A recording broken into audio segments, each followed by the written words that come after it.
आज जरांगे पाटलांनी पत्रकार परिषद घेतली ज्या ज्योती दहीहंडे यांच्या जात प्रमाणपत्राविषयी आज चर्चा झाली। त्या प्रमाणपत्राविषयी आपलं काय?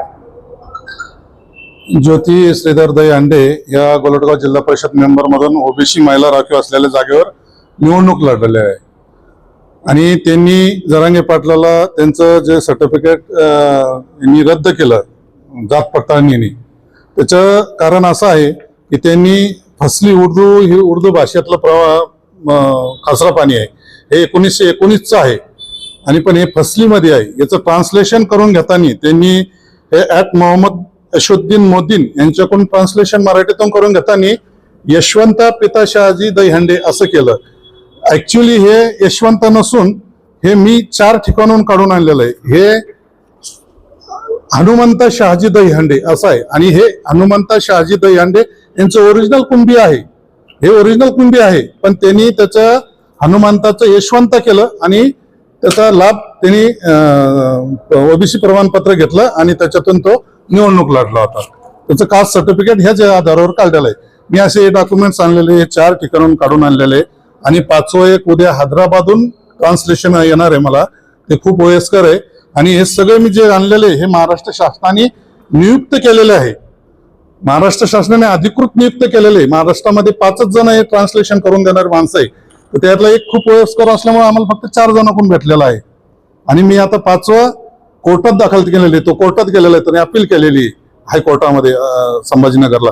तर मी 5वं अजून एक प्रमाणपत्र ट्रान्सलेशन हैदराबादला पाठवलेलं आहे, ते मला उद्या पण भेटून जाणार आहे। ही सगळी माहिती तुम्हाला कुठून मिळाली आणि तुम्ही कशी तुमचं या माहितीची काय संबंध?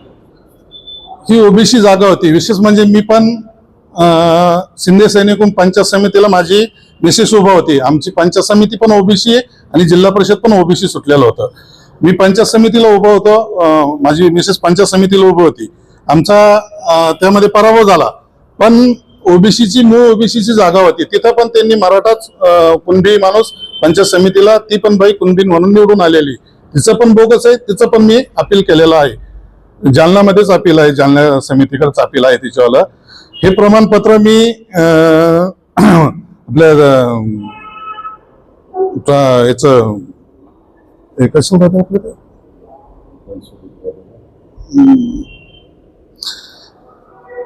रेकॉर्ड रूम मधून मी माहिती घेतली आणि त्याच्या त्यांनी जात पडताळणीला जी फाईल दिली ती फाईल मी घेतली। त्याच्यामध्ये हे 1919चं फसली भाषेमधलं 1328 खंड पान क्रमांक 1348 हे उर्दू भाषेतलं एक खासरा पाणी मला दिलं, हेच त्यांना पण दिलेलं आहे। पण त्यांनी त्याच्यावर जे मध्ये हनुमंत आहे त्याच्यावर त्यांनी तिकीट चिटकवलं आणि शासनाची दिशाभूल केली आणि विशेष म्हणजे शासनाची दिशाभूल केली तर केली आणि जरांगे पाटलाची दिशाभूल करतात। ते दहीहंडे जे आहे, ज्योती श्रीधर दहीहंडे जरांगे पाटलाची दिशाभूल करतात, त्यांना चुकीचं सांगून आले। हे सगळं हे ऍक्च्युली यशवंताचं नाहीच आहे, हे हनुमंताचं आहे आणि त्यांनी शासनाची फसवणूक केली, शासनाची केली आणि 30,000 32,000 मतदाराची सुद्धा फसवणूक केली की मी ओबीसी आहे, मी कुणबी आहे असं म्हणून तो निवडून आलेला आहे।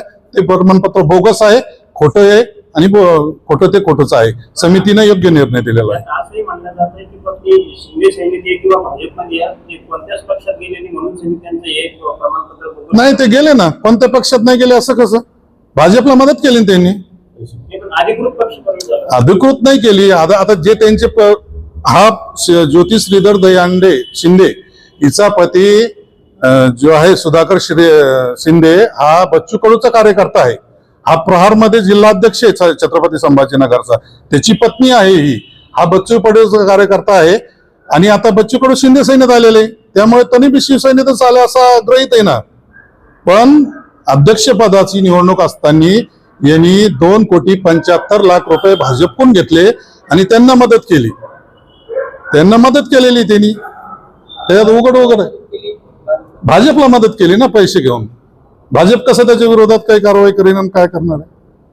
ते सांगतात की दबाव आणला अधिकाऱ्यावर वगैरे, दबाव कोणी आणलेला नाहीये। मी शिंदे सैन्याचा आहे, भुमरे साहेबाचा कार्यकर्ता आहे। आज भुमरे साहेबावर पण बोलतात जरांगे पाटील, तसं काही नाहीये। आपल्या कार्यकर्त्यासाठी कोणीही नेता आपला कार्यकर्त्याची बाजू घेतो. जसे सुधाकर शिंदेनी बी खूप प्रयत्न केले, बच्चू कडूंनी बी फोन केले अधिकाऱ्यांना की हे प्रमाणपत्र देण्यात यावं म्हणून, हे ओरिजिनल आहे, पण त्यांना सगळ्यांना दिशाभूल केली दहीहंडेनी. हे प्रमाणपत्र ऍक्च्युली हनुमंता शहाजी दहीहंडे यांचं आहे आणि ते यशवंत दाखवतात ट्रान्सलेशन पैसे, पण मी 5-5 ठिकाणाहून ट्रान्सलेशन करून आणलेले आहे. त्याच्यामध्ये सगळीकडे हनुमंत असंच लिहिलेलं आहे. सर तुमचं नाव आणि पूर्ण परिचय सर. मी सचिन साहेबराव खलसे, माजी सरपंच कारोळ आणि छत्रपती संभाजीनगर. माझेवालं गाव गोलडगाव जिल्हा परिषद अंतर्गत आहे आणि मी पंचायत समिती, माझी मिसेस पण लढली होती ओबीसी मधून, पण त्या पराभव झालेला आहे. आणि त्यांचं पण माझ्याकडे आज प्रकरण आपल्या जालन्यामध्ये चालू आहे.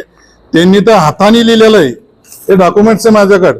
त्याच्यामध्ये वरची भाषा खालची भाषा याचा अहवाल आलेला आहे दक्षता पथकाचा, ही प्रत्यक्ष दृष्टी बघितल्यावर अक्षरामध्ये बदल, शाहीत बदल, खाडकोड असं आहे. हे कुणबी बोगस आहे म्हणून.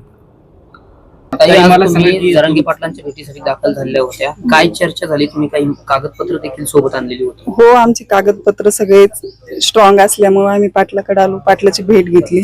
आता त्याच्यानंतर पाटील बोलणार आहे त्याच्यावर. काय जात पडताळणी समितीने काय सांगितलं? रद्द करण्यात आलं, काय कारण दिलं होतं नेमकं? त्यांनी कारण त्यांनी रद्द केलं बा, आमच्यावर तक्रार केली होती आणि प्रेशर, राजकीय प्रेशर म्हणून त्यांनी आम्हाला सांगितलं बा नाही. संदर्भात तुम्ही न्यायालयात जाणार आहे का? हो, न्यायालयात जाणार आहे. आम्हाला न्याय मागायसाठी आम्ही न्यायालयात जाणार. काही त्रुटी काढल्या होत्या का की या कागदपत्राची कमी आहे किंवा हे कमी आहे असं काही सांगितलं होतं का? जात पडताळणी समितीने काही नावात तक्रार आहे,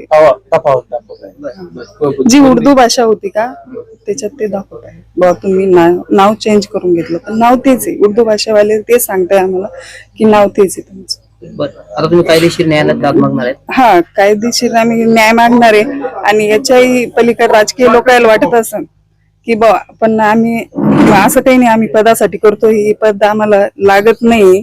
तुम्हाला लागत असेल ते राजकीय लोकांना घ्यावं. आम्ही असे लोक घरावर तुळशी पत्र ठेवून आम्ही दोघं नवरा बायको बी, आणि त्याच्यासाठी आम्ही पदासाठी माझ्या माहेरच्या लोकांचा अन्याय करणार नाही. माझे जे भाऊ त्याच्यासाठी आम्ही, आणि जे माझं मी इलेक्शन गोलडगाव सर्कल मधून निवडून आलेली त्या जनते मायबापाला मी मरुस्तवर विसरणार नाही. कारण की त्यांनी माझ्यासाठी खूप संघर्ष केलेला आहे. त्यांच्यासाठी मी लढत राहीन, रातून दिवस आम्ही दोघं नवरा बायको त्यांच्यासाठी लढत राहू. अर्ध्या रातची त्यांनी यावं, आमचे दार उघडे. केवळ राजकीय दबावामुळे झालं? राजकीय दबावामुळे, समितीवर राजकीय दबाव होता. राजकीय दबाव त्याच्यामुळे. जरांगे पाटलांसोबत काय चर्चा झाली आणि त्यांचं काय म्हणणं आहे? त्यांचं काय म्हणणं आहे? पाटील बोलतात ना, तुम्हाला बोलत ना, त्याच्यावर मग डिपेंड. नाव सांगा, आपलं नाव सांगा. ज्योती सुधाकर शिंदे.